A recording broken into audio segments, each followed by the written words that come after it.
बात पानीपत की, जहां पर एक सनकी पति ने अपनी पत्नी की बच्चों के सामने निर्मम हत्या कर दी। आरोपी हत्या की वारदात को अंजाम देकर फरार हो गया। इस वारदात की कहानी सुनकर आपकी भी रूह कांप उठेगी। रिपोर्ट देखिए।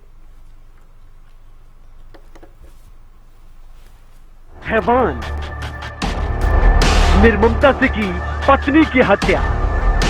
पहले फावड़े से प्रहार, फिर पेचकस घूंपा। बच्चों के सामने पत्नी की हत्या। धैर्य और क्रोध, ये वो शब्द हैं जिसमें क्रोध किसी बड़ी घटना को अंजाम दे सकता है तो धैर्य उसी वारदात को होने से रोक भी सकता है। लेकिन ज्यादातर लम्हों पर क्रोध इंसान पर इस कदर हावी हो जाता है कि वो कुछ भी कर बैठता है और उसका पछतावा उसे जिंदगी भर रहता है। खबर पानीपत से सामने आई, जहां एक पति ने हैवानियत की सारी हदें पार कर दी। सनोली थाना के अंतर्गत गांव गड़ी बेसिक में घरेलू कलह के चलते एक व्यक्ति ने अपनी ही पत्नी की हत्या कर दी। अपने ही छोटे छोटे बच्चों के सामने उसने झगड़े के दौरान पत्नी के सिर पर पहले फावड़ा और फिर पेचकस से वार की, जिसमें पत्नी की मौके पर ही मौत हो गई और वारदात के बाद आरोपी मौके से फरार हो गया। शुक्रवार का दिन था आज और हम जैसे नमाज पढ़ाना अपने जुम्मे की मस्जिद मैं 2:30 बजे। अच्छा मैं आकर मुझे अपने घर पानी किया तो हमने तो बालक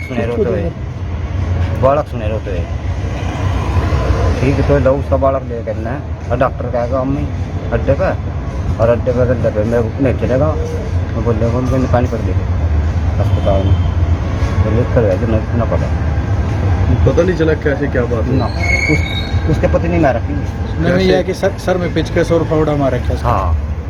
किसने मारा इसको? उसके पति ने जी। क्या मारा? पेचकस मारा। क्या झगड़ा था इनका? झगड़ा कुछ नहीं था जी। और ना।